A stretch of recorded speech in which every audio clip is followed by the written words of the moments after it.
As of now po, wala pa eh. Wala pang update regarding yan. So, hindi ako sure kung ano. Na tumawag. Yes. So, ano yan. May pagkukulang pa yung management sa tuloy-tuloy?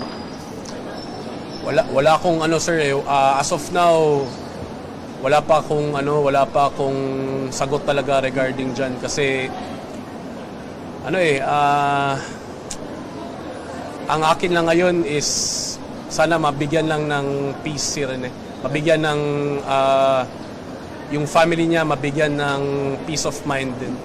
The most important thing siguro na iuwi natin ng maaga Tama. si Rene dito sa kanyang isang bahay na dito sa Davao, no? Yung Ateneo de Davao University, at ibabalik natin sa Agusan del Sur ng mapayapa.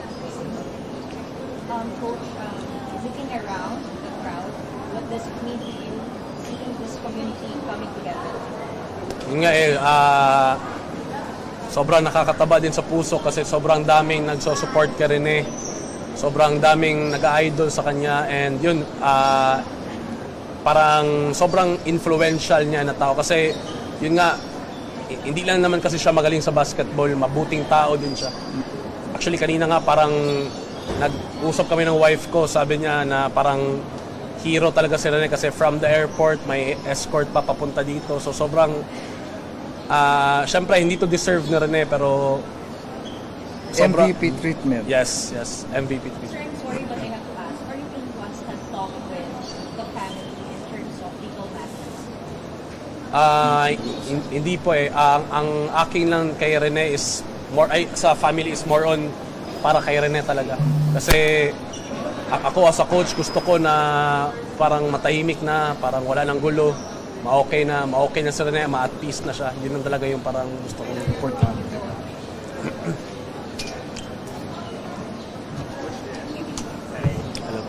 Sorry, I know ang focus ng family ngayon at kayo is yung Warriors sa kanya. Pero ano yung thoughts mo personally sa mga steps na ginagawa ng CIDG or NTI, like CIDG have issued a subpoena for the coaching staff of Ateneo. Have you had a chance to tell that or ask the family kung anong tingin nila doon? Kumukusat na yung investigasyon sa nangyari? Nag-usap kami ng mother, ang sabi niya lang talaga is gusto niya lang talaga malaman yung totoo. Yun lang talaga na parang nakasign na kasi siya sa parang investigation. So, ang gusto niya lang talaga malaman is ano bang totoong nangyari. So yung mga ganong pag-iisa ng subpoena, ano yun? Yun. That's part of it. Yes. Part of it din naman sa kung yun yung parang steps or process para may peace of mind yung family, yung parents ni Rene. So be it. Opo.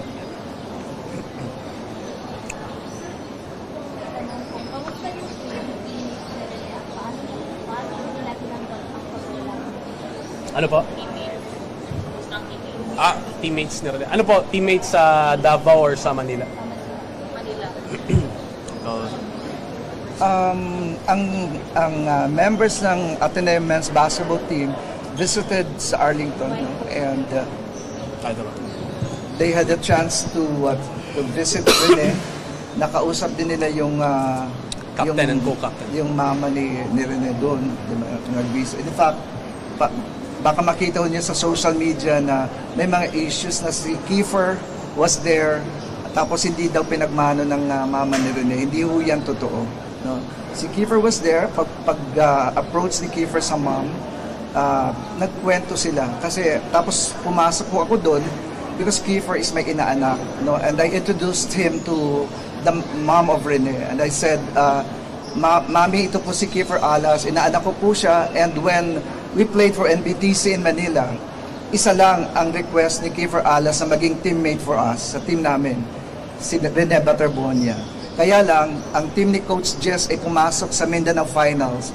Kaya wala kaming chance na makalaro namin si Rene. That's the story, no? Walang mga kung anong issues na nilalagay, no, sa social media. So I think doon lang tayo sa kung ano yung tama at what really transpired that day. So maganda yung naging maganda yung naging atmosphere nung time na yon. Nagkakaroon ng parang support, no, at pakikiramay yung buong team sa family ni Rene Baterbonde. Sir, si Kiefer pa kayo nag-request na makasama si Yeah, it was Kiefer's request na makasama namin si Rene sa Malapit na sa- NBTC. Lapit na lang ng mic, sir. Yun ang ano doon. That's why that was the conversation nung humarap kami doon sa mama ni Rene.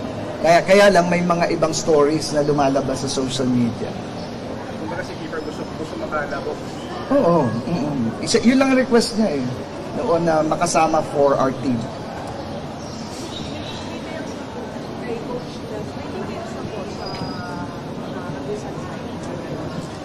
Ano po sa Agusan?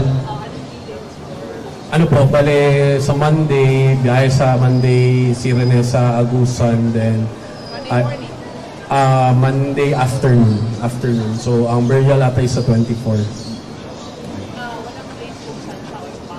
Sa ano daw po, sa parang Gym. doon na Municipal gym. aircon sa Talapugan, basketball court naman dito. I understand that you are one seeking for justice what happened to Rene. What is it for you? Yung silence?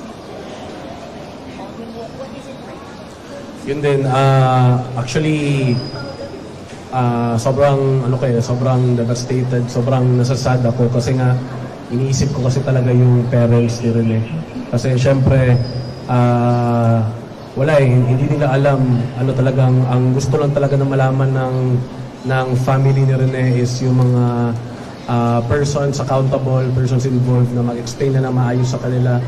And yun, ma-explain na maayos yung anong talaga nangyari. And for me, if ma-explain nyo na maayos, mabigyan din ng peace si Rene at the same time, yung for me, yung family talaga ni Rene, yung mama at papa niya na parang mabigyan din sila ng peace of mind na ito yung totoong nangyari sa player namin. Hoping na magsalita na on the mat. You're waiting. Yes po, ma'am. Actually, we're waiting and hoping, praying na sana si Coach Tab Baldwin makita namin or marinig namin na kausapin kahit private lang, makausap lang yung family ni Rene, yung parents ni Rene kasi it's the least that he can do sa family na sana mabigyan lang ng clarification lahat.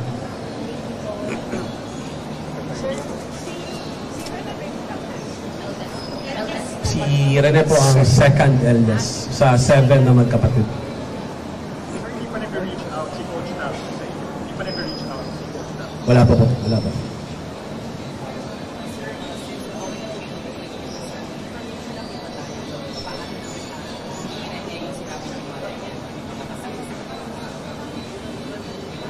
Ano po, It's part of the other. yes. Pero ano po, yung sabi ng mother na may mga pasa sa katawan sila eh. Kasi yun kasi yung parang pagdating niya rin sa Baler, pagdating sa Arlington, nakaubad pa si Rene. So, ang pinaka-first nakakita nun is yung tita ni Rene. Nakita niya na may mga pasa. And yun, hindi din kasi ang sabi din sa mga autopsy na ano daw, parang kasali daw yun dahil sa nalunod si Rene. And that's, nung nag-rescue, no, siyempre yung handling ng body during the rescue, yun ang magpo-cause no, ng hematoma o pagpapasa. So, yun yung siguro bakit may mga pasa. And in the death certificate, ay nakalagay doon is asphyxia dahil sa pagkalunod. Yun ang nakalagay sa death certificate. Sir, matanong ko lang po, in your own opinion doon sa mga nilalabas ng mga media accounts sa social media, especially doon about sa kanilang, yung mga videos na nag-circulate, especially doon na yung pag-rescue and then yung mga pictures na kumakalat kasi yung nile-left out daw siya o ano yung may kaugnayan ba ito sa kanyang sa insidente o ito ay haka-haka ba lang? You know, social media is very, what do you call this, creative. Kung ano yung nakikita natin, di ba, yun ang nakikita natin. Yung story siguro behind that, medyo mahirap kung i-interpret natin on our own. So, science will always solve that. Diba? Kaya nga may mga investigation na ginagawa. Parang ganun. Yung kwento na pinabayaan siya, wala tayong alam doon. So, base po sa inyo, sir, sa inyong obserbasyon, ano po yung conclusion niyo po kung sino ang mananagot dito? May mananagot ba? O sino ang yung magiging accountable po sa pangyayari o incident na ito? We cannot conclude right now. We will wait for the result of the investigation. Doon magbabase ang lahat.